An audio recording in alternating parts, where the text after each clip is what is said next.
तोर पलाजो के डोरी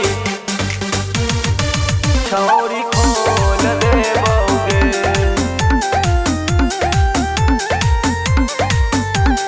माँ शीतला रिकॉर्डिंग स्टूडियो बिहार शरीफ।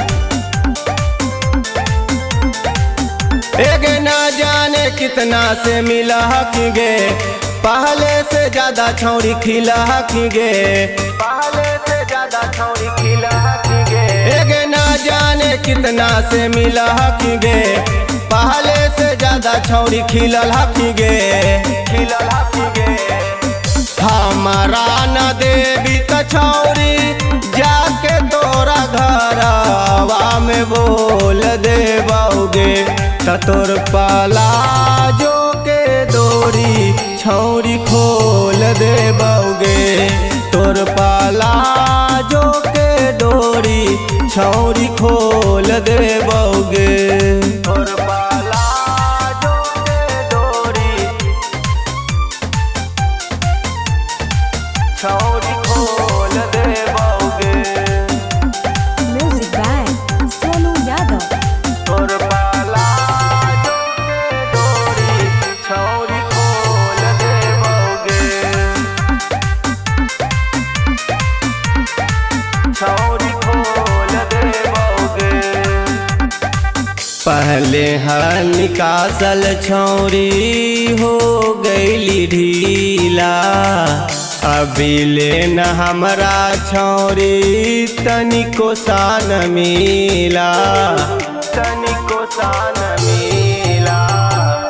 पहले हल निकासल छौरी हो गईली ढीला, अभी लेन हमरा छौरी तनिको सान मिला। एको दिन हमरा न छौरी चुम्मो तक ले देली, खोल खोल देबोगे। त तोर पलाजो के डोरी छौरी खोल देबोगे। त तोर पलाजो के डोरी छौरी खोल देबोगे। तोर पलाजो के डोरी छौरी खोल देबोगे।